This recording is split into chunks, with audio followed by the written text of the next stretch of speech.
Baik, kita mulai. Assalamualaikum warahmatullahi wabarakatuh. Kita masuk ke materi pada pertemuan ke-10, yaitu tentang pengembangan paragraf. Kalau minggu kemarin kita sudah membahas tentang paragraf, yang selanjutnya ini kita membahas tentang cara pengembangannya.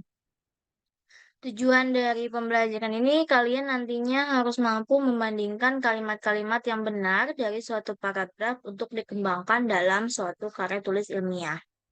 Apa yang akan kalian pelajari di sini? Yang pertama adalah tentang macam-macam paragraf. Yang kedua adalah pengembangan paragraf. Yang ketiga, cara mengembangkan paragraf. Nah, macam-macam paragraf di sini ada berdasarkan tujuan dan berdasarkan tata letak kalimat. Yang pertama berdasarkan tujuan, yang kita tahu ya ada pembuka, penghubung, dan penutup. Yang ketiga, yang berdasarkan letak kalimat utama itu ada paragraf deduktif, induktif, dan campuran. Nah, pengembangan paragraf di sini itu eh, didasarkan pada 6 hal. Yang pertama, pengembangan dengan fakta, pengembangan dengan analogi, pengembangan dengan contoh, pengembangan dengan hubungan sebab akibat, pengembangan dengan definisi, dan terakhir adalah pengembangan dengan klasifikasi. Nah, cara mengembangkan paragraf, dasar untuk kita mengembangkan paragraf itu ada 3. Yang pertama, karena adanya hubungan alamiah. Hubungan alamiah ini didasarkan pada keadaan nyata dari apa yang sudah kita lihat, baik dari urutan kejadian, urutan tempat, atau sudut pandang. Jadi cara kita mengembangkan paragraf itu kita lihat hubungan alamiahnya terlebih dahulu. Kemudian yang kedua adalah hubungan kelogisannya. Hubungan logis didasarkan pada tanggapan penulis atas relasi dari perincian-perinciannya. Jadi ada cara kalau kita mau mengembangkan suatu paragraf, kita harus melihat hubungan kelogisannya antara eh, dari apa yang ditulis oleh penulis dan bagaimana rincian-rincian yang dipaparkannya seperti itu. Yang ketiga adalah ilustrasi-ilustrasi eh, yang untuk memberikan kejelasan apa yang dimaksudkan dari dalam paragraf tersebut. Misalnya ada paragraf yang menjelaskan kalau untuk beberapa contoh. Nah, itu juga termasuk adalah ilustrasi. Nah, di sini pola pengembangan paragraf itu banyak sekali cara kita untuk mengembangkan paragraf dengan polanya. Itu yang pertama adalah pengembangan paragraf dengan pola klimaks dan anti klimaks. Kemudian melalui pola sudut pandang, melalui pola perbandingan dan pertentangan, melalui pola analogi, melalui pola contoh, melalui pola proses, melalui pola sebab akibat, melalui pola umum dan khusus, melalui klasifikasi dan melalui definisi dan luas. Nah, untuk penjelasannya, yang pertama klimaks dan anti klimaks. Klimaks itu contoh seperti ide pokoknya itu dirinci menjadi beberapa gagasan bawahan. Nah, kalau anti klimaks itu adalah gagasan yang dianggap paling tinggi itu yang paling tinggi kepentingannya itu diletakkan di awal. Jadi ketika kita mau bikin paragraf dengan pola klimaks dan anti klimaks, kita harus melihat pelempatan gagasannya. Jadi kalau misalkan gagasannya itu dirinci gitu ya, secara runtut dari kalimat yang pertama, kedua, dan ketiga, maka itu adalah kalimat dengan pola klimaks. Kemudian anti klimaks itu kebalikannya, seperti itu. Kemudian ada yang kedua melalui pola sudut pandang. Polanya itu dengan kita menguraikan ide yang kita kemukakan didasarkan pada penglihatan atas suatu barang dari posisi tertentu. Jadi kalau kita biasanya kan ada kalau kalian membaca di suatu novel gitu ya, ada POV gitu ya. Jadi POV itu kayak misalkan dari sudut pandang siapa gitu tuh paragraf itu ditulis seperti itu.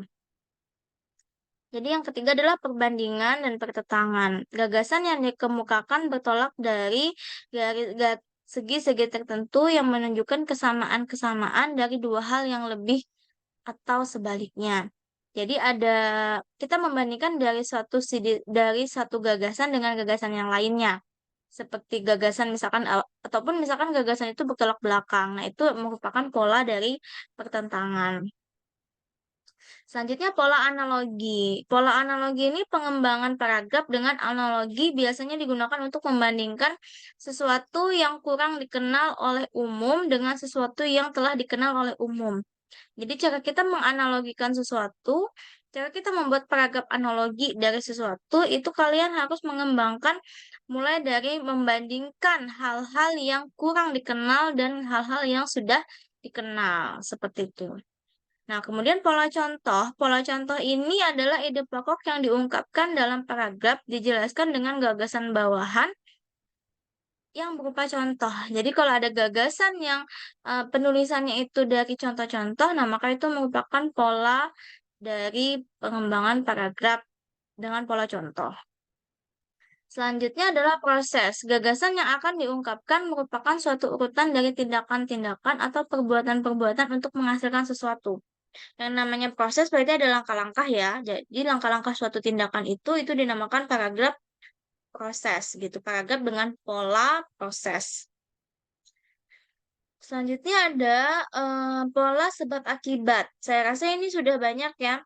Jadi pola sebab akibat itu adalah pola dengan ide pokok itu diungkapkan dengan kedudukan sebagai sebab dan ide-ide penjelasnya itu adalah sebagai akibat gitu. Jadi ada gagasan pokoknya itu sebagai eh, ide pokoknya itu sebagai sebabnya, penyebabnya, kemudian ide penjelasnya itu merupakan akibatnya seperti itu. Nah, kemudian selanjutnya ada pola umum khusus.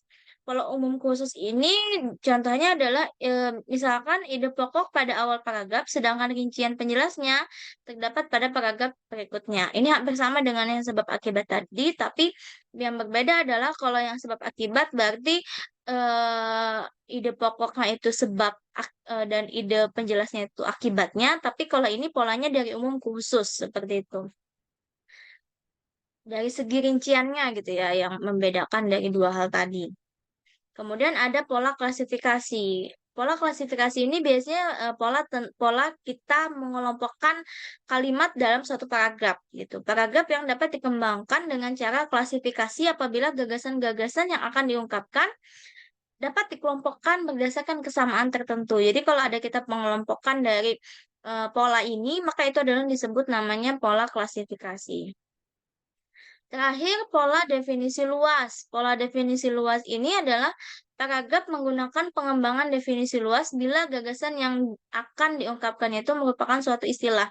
Jadi kalau kita biasanya ada paragraf di awal itu menjelaskan misalkan eh, ejaan yang disempurnakan adalah bla bla bla bla bla bla gitu kan. Terus di bawahnya itu adalah ide penjelasnya. Nah, maka itu disebut dengan paragraf dengan pola definisi yang luas seperti itu.